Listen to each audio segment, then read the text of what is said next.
4 employees took home more than $1 million in calendar year 2016, according to tax documents. The last time 4 of the highest-paid employees at the university earned more than $1 million in compensation was in 2012, according to tax documents. Higher education experts said increasing administrators' salaries can help keep and recruit talented managers, but the public has questioned the ethics of giving officials raises in recent years as students take on thousands of dollars in loans to pay for their education. Emily Recco, graphics editor. Source: GW's 990 Forms. Former university president Stephen Knapp was the highest earner listed on the tax documents, with a compensation totaling more than $1.25 million. Both his base salary and additional compensation increased between 2015 and 2016, boosting his income by about $10,000, a roughly 1% increase. Knapp's earnings dropped by 13% in 2013 before he received a 7% increase the next year. Though Knapp's salary and bonuses have fluctuated throughout the years, he has consistently remained one of the top-paid officials in higher education. Knapp clocked in as the 27th highest-paid university president in the nation in 2014 and dropped down to the No. 35 spot in 2015. University spokeswoman Marilee C. Sellar said compensation for all top earners is controlled by the Board of Trustees. An independent consulting firm provides information to the board's compensation committee to review salary data from executives at similar schools in similar positions, she said. 6 of GW's 12 peer schools had administrators listed in the top 50 highest-paid executive salaries for higher education in 2015, according to data compiled by the Chronicle of Higher Education. C. Sellar declined to say why Knapp's salary increased from 2015 or what performance goals he hit to prompt the raise, but she said the committee takes accomplishments from the current fiscal year and goals for the upcoming fiscal year into account when determining compensation.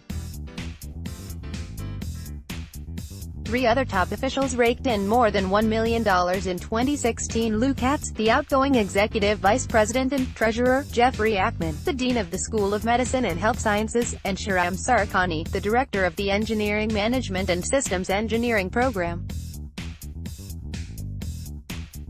Sarkani is the first faculty member to bring in a $1 million paycheck in recent history and has been a top earner since 2011. Katz's earnings decreased from 2015, but Sarkani and Ackman both received raises. Former Provost Stephen Lehrman earned more than $1 million that year, but his compensation decreased to about $760,000 after he left the university.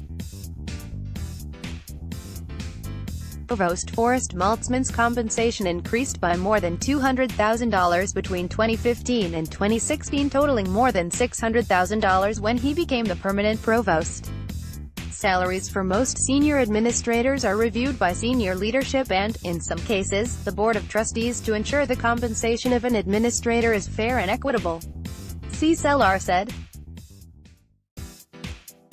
She said salaries and bonuses are usually determined by evaluating factors like previous experience and the qualifications that an employee brings to the job.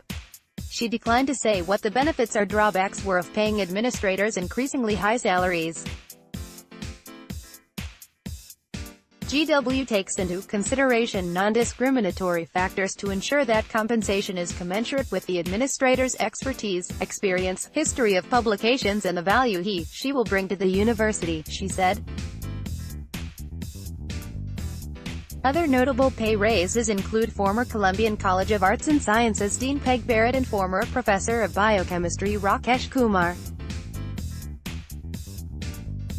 Barrett stepped down in 2012 but received almost $200,000 in 2015. The next year, her pay jumped by 72%, bringing her total compensation to more than $330,000. C. Sellar declined to say why Barrett's salary and bonuses increased but said her compensation is based on her position as a professor of English, retirement contributions and reportable benefits.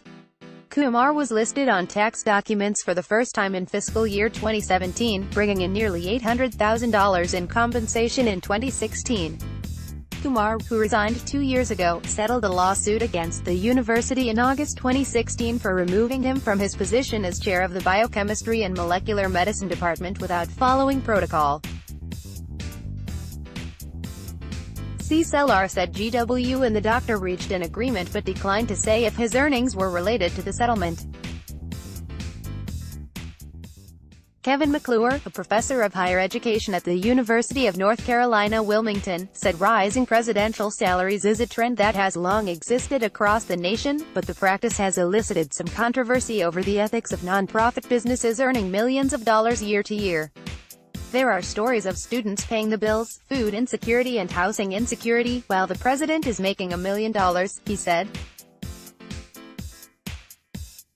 The juxtaposition of those things raises big questions. He added that performance goals for additional compensation vary from president to president, but fundraising goals, which are typically listed in an executive contract, are one type of achievement that can trigger extra pay.